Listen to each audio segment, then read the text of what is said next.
I had a finance degree, a framed diploma on my wall, and $41 in my checking account the week after graduation. That's not a typo. $41. For years, six figures of debt, a piece of paper that was supposed to guarantee me a good life. And I was more broke than I'd ever been in high school working part-time at a smoothie shop. Here's the part that really got me, though. My roommate Jordan, who dropped out of community college after one semester, had almost 11 grand saved up. Same age as me, same city, same rent, basically. And he wasn't doing anything fancy. No crypto, no side hustle empire, no rich uncle. What he had was a habit. A dumb, boring, 3-minute habit that I laughed at when he first told me about it. I'm Alex, I'm 26, and this is the story of how a piece of paper I paid a fortune for turned out to be worth less than something that took less time than brushing my teeth. And look, the habit itself only takes 3 minutes a day. That part's true. But how I actually got there, how I went from $41 to actually understanding my own money, that part took a while. So stick with me, because that's really the story here. So let me back up a little. After graduation, I landed an entry-level analyst job. Decent pay, nothing crazy, $62,000 a year. I felt like I'd made it, you know? Business casual, badge on a lanyard, coffee from the machine that at least wasn't instant. I moved into an apartment with Jordan to split costs, because student loans don't care that you just got a real job. For the first few months, I did what I thought responsible adults did. I paid my bills. I didn't go crazy on takeout. Okay, mostly. I even opened a savings account. But every time I checked it, the number barely moved. $60 here, 30 there. Then a car repair would eat it all in one shot. It felt like I was working hard and going absolutely nowhere. Meanwhile, Jordan's balance just climbed steadily every single week. One night, I finally asked him straight up, "Dude, how do you have that much money? You make less than me." And he shrugged and said something that honestly annoyed me at the time.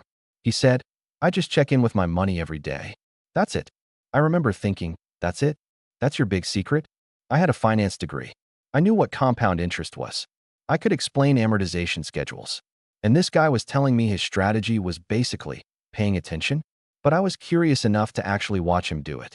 Every night, before bed, he'd open his banking app, not to scroll through his balance and feel anxious about it. That's what I did, when I even bothered. He had this simple 3-minute routine.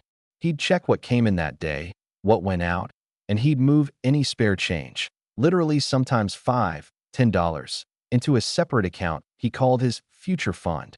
Then he'd glance at one number, how much he'd saved that week compared to the week before. 3 minutes. Every single day. No spreadsheet, no budgeting app with 40 categories, no guilt spiral. I decided to try it, mostly to prove it wouldn't work for me. The first week was uncomfortable, not gonna lie. Because when you actually look at your money every day, you can't lie to yourself anymore. I saw the $18 I spent on a delivery app fee. I saw the subscription I forgot I even had. I saw that I'd bought coffee out 5 times in 1 week without even registering it as a decision.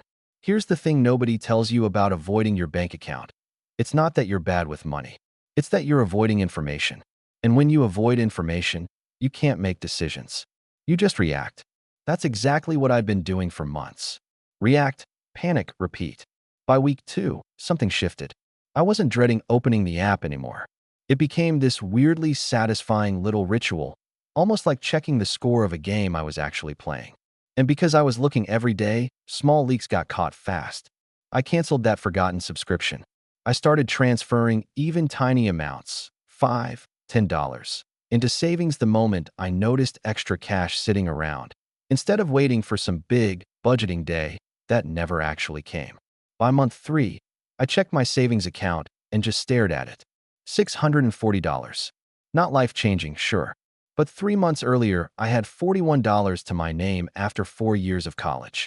This was real, growing money, and I could actually explain where every dollar of it came from, because I'd watched it happen 3 minutes at a time. Here's what really blew my mind, though. I ran the math on my degree.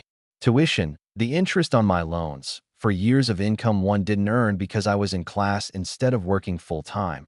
Conservatively, that investment cost me somewhere north of $90,000.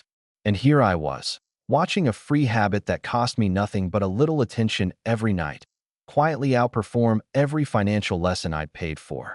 My degree gave me vocabulary. It didn't give me behavior. And behavior is what actually moves the number in your account.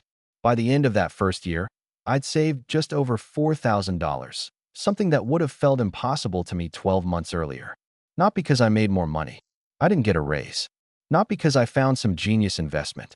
I just showed up for 3 minutes a day and made small decisions instead of zero decisions. And that's really the lesson here. It's not that education doesn't matter. It does. But information without a daily habit is just trivia. You can know exactly how compound interest works and still go broke, because knowing isn't doing. The 3-minute check-in works because it turns your money from something abstract and scary into something you actually see every single day. And once you see something clearly, you can't keep making the same mistake with it. So here's my honest challenge to you. Tonight, before you go to bed, just open your banking app. Don't judge it. Don't spiral. Just look. See what came in, see what went out. And if there's anything extra sitting there, move it somewhere it can grow. Do that tomorrow too. And the day after that. 3 minutes. That's genuinely all it takes to start. If this hit home for you, do me a favor. Hit like, share it with someone who needs to hear it, and follow along for more of these. See you in the next one.